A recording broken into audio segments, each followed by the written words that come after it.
Welcome back.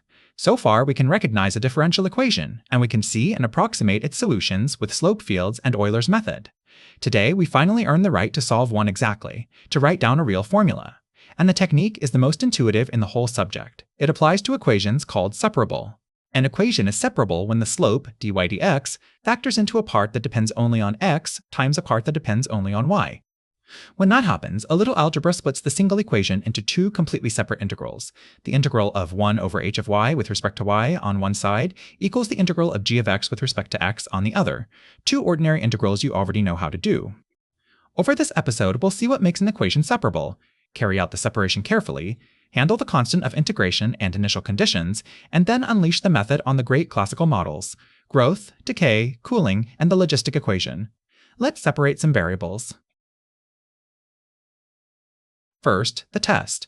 A first-order equation is separable if you can write it in the form dy dx equals g of x times h of y, the right-hand side being a product of a function of x alone and a function of y alone. The key word is product. Let's look at some that pass. Dy dx equals x times y separates immediately, g is x, h is y. Dy dx equals x squared over y is x squared times 1 over y, so it separates. And dy dx equals 2y separates trivially, with g of x just the constant 1 and h of y equal to 2y. Now, some that fail. Dy dx equals x plus y will not factor.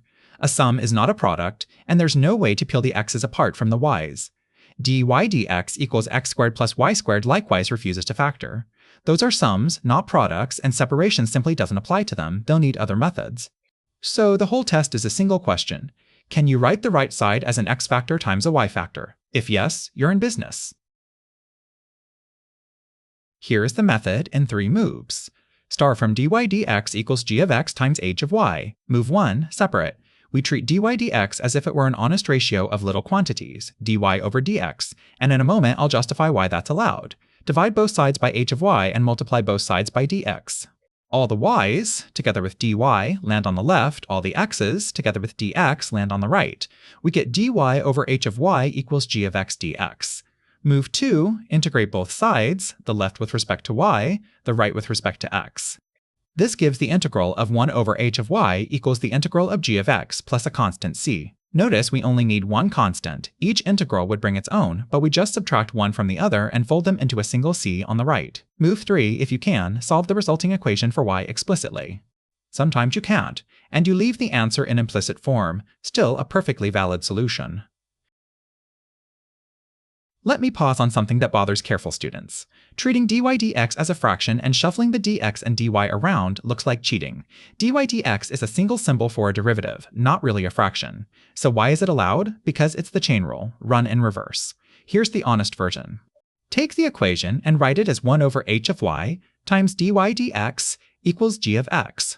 Now integrate both sides with respect to x, the same variable on both sides, no shuffling. The right side is just the integral of g of x dx. The left side is the integral of 1 over h of y times dy dx times dx.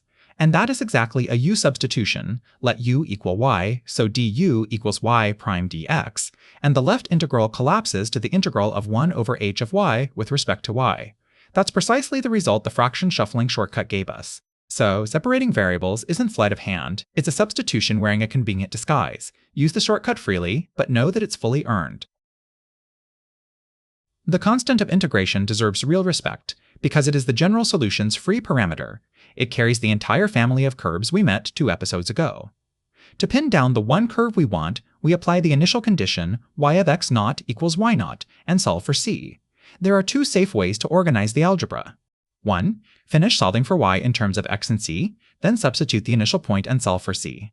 2. Use definite integrals running from x naught to x, which builds the constant in automatically.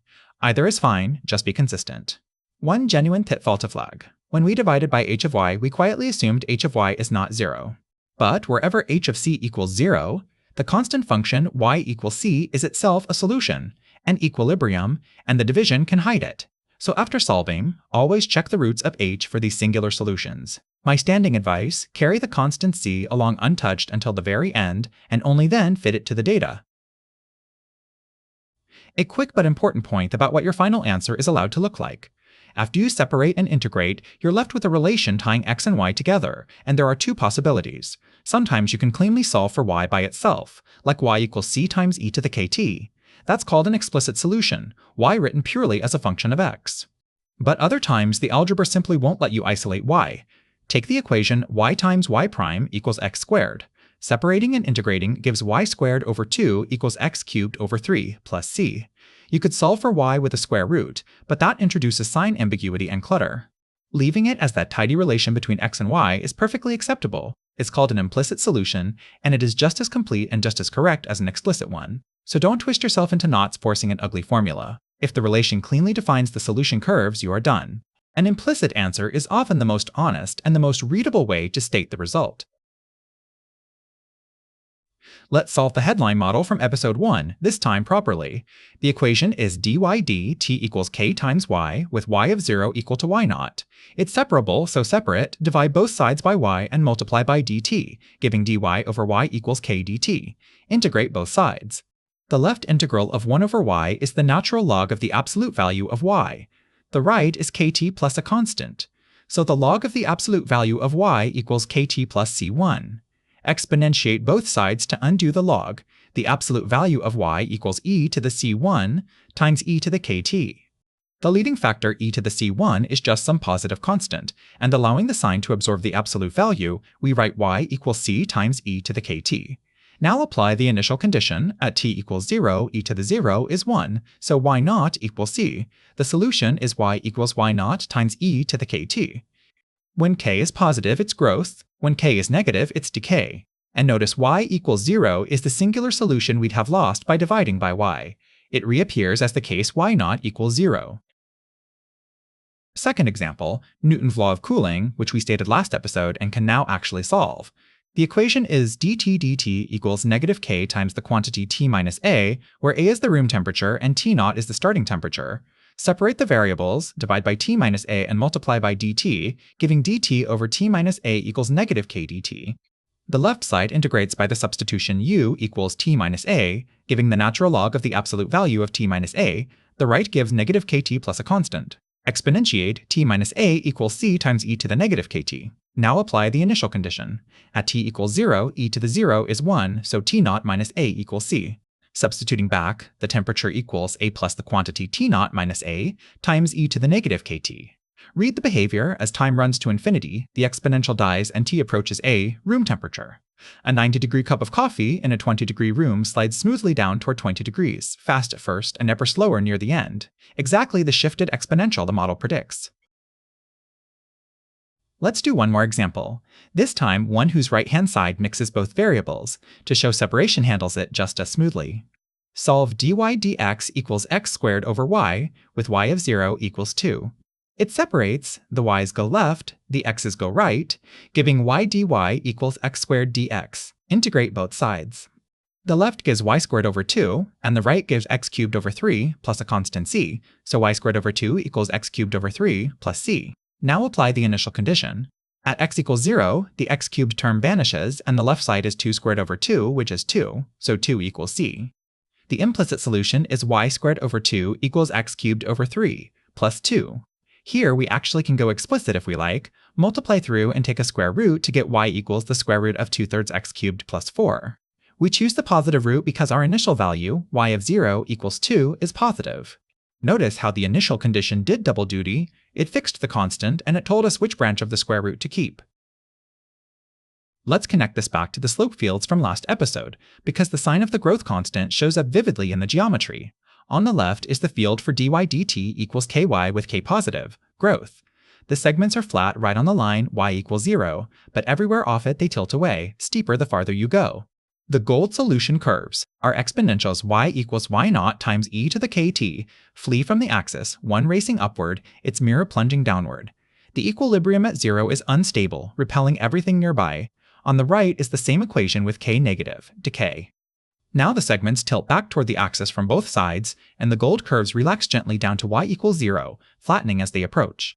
The same zero equilibrium is now stable, attracting every solution. One equation, one flip of a sign, and the entire qualitative picture reverses. Runaway flight from the axis versus peaceful return to it. The exact formula we found by separation and the shape of the field are telling the very same story. Our final example is a first look at the logistic equation, the slope field we sketched last episode, now solved. Real populations can't grow forever, so the model is dp dt equals r times p times the quantity 1 minus p over k, where k is the carrying capacity, the population the environment can sustain. When p is small, the bracket is near 1 and growth is nearly exponential. As p approaches k, the bracket shrinks towards 0 and growth stalls. It's separable. Move the p stuff left and the t stuff right. The left integrand, 1 over p times the quantity 1 minus p over k, looks nasty, but partial fractions break it into 1 over p plus a second simple piece. Integrating each, exponentiating, and solving for p gives the logistic formula p equals k over the quantity 1 plus a constant times e to the negative rt, where the constant is k minus p naught over p naught. The graph is the famous S-curve. Starting from any small p naught, the population rises, then bends over and levels off at k. The equilibrium p equals 0 is unstable, p equals k is stable. Exactly what the slope field told us, now confirmed by an exact solution.